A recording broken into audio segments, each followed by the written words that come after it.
Even before we take our first breath, we begin a journey that will last a lifetime. The process of human development. The starting place is pregnancy. For parents, a time of preparation for a new life. For the coming baby, the most important time in its development as a human being, the amazing process called prenatal development.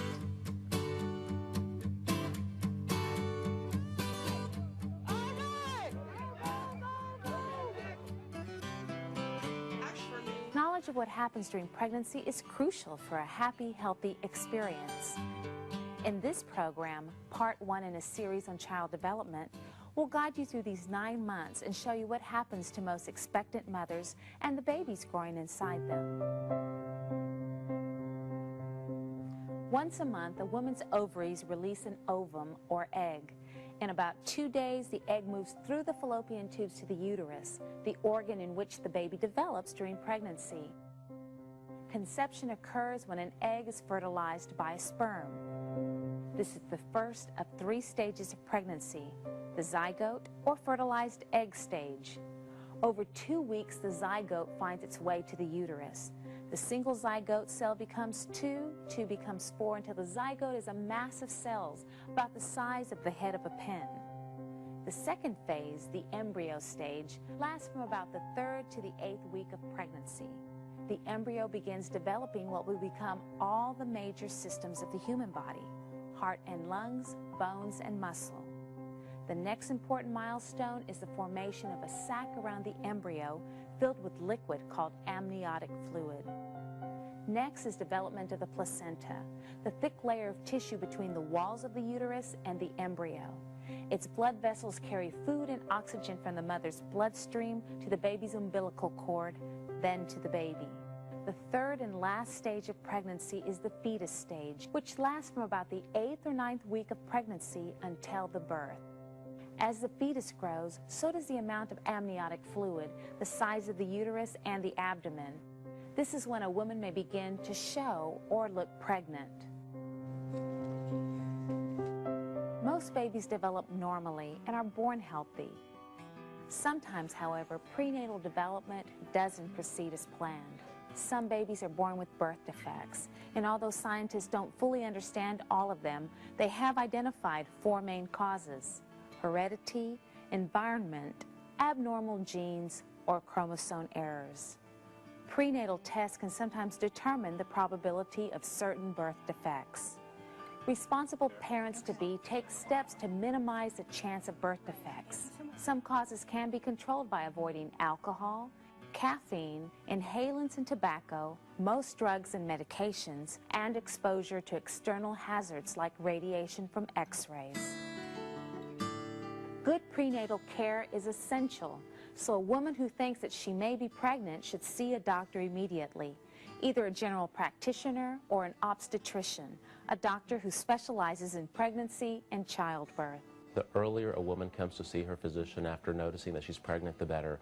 In the best of all possible worlds, she's already had an established relationship with the doctor, and she's told him or her that she's planning on getting pregnant. Hi, my name's Christina. I have an appointment. Hi, Christina.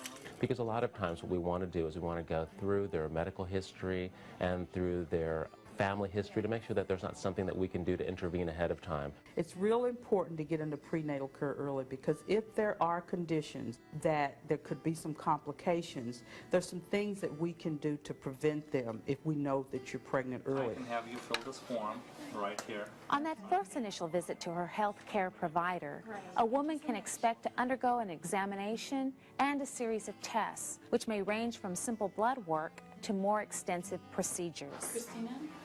They'll do regular things like height, weight checks. They'll listen to your heart. They'll do a physical exam. So, Christina, how are you feeling?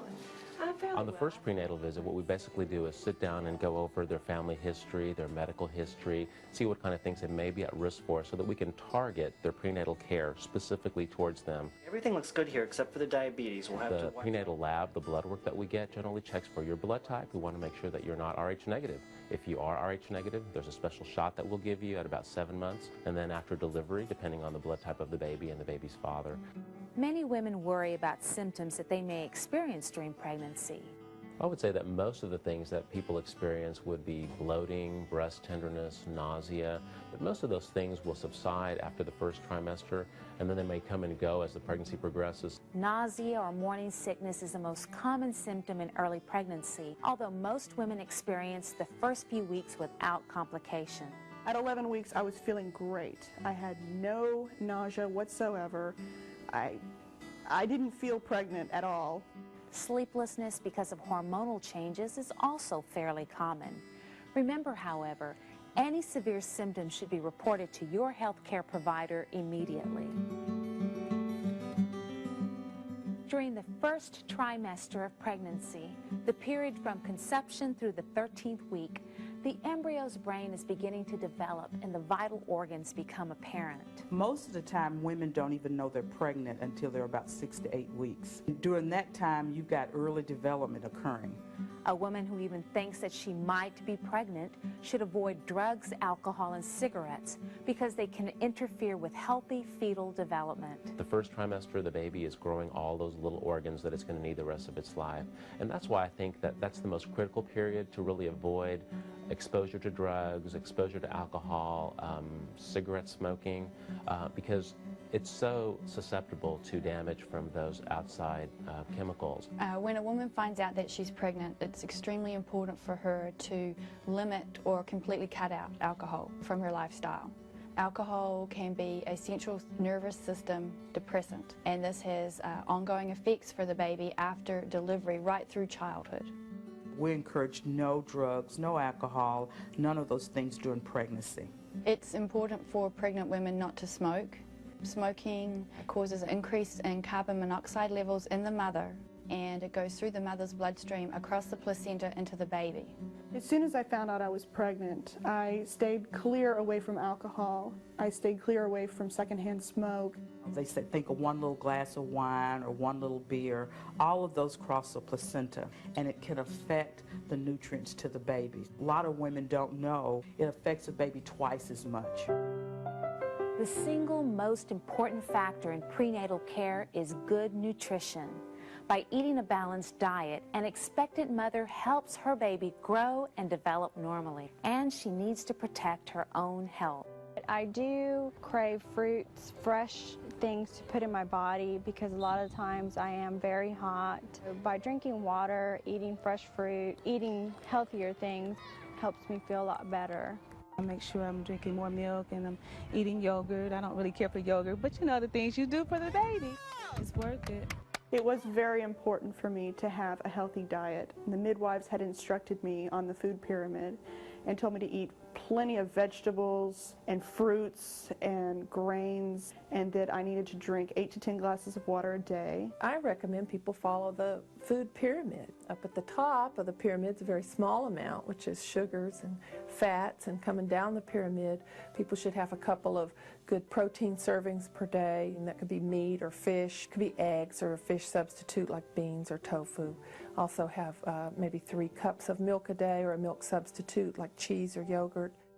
The baby is living inside of you and it is zapping everything it needs from you. So if it needs iron, it's going to zap your iron. If it needs calcium, it's going to zap your calcium. Vitamins help lower the risk of birth defects. Most doctors recommend a daily prenatal multivitamin with plenty of folic acid and a mineral supplement.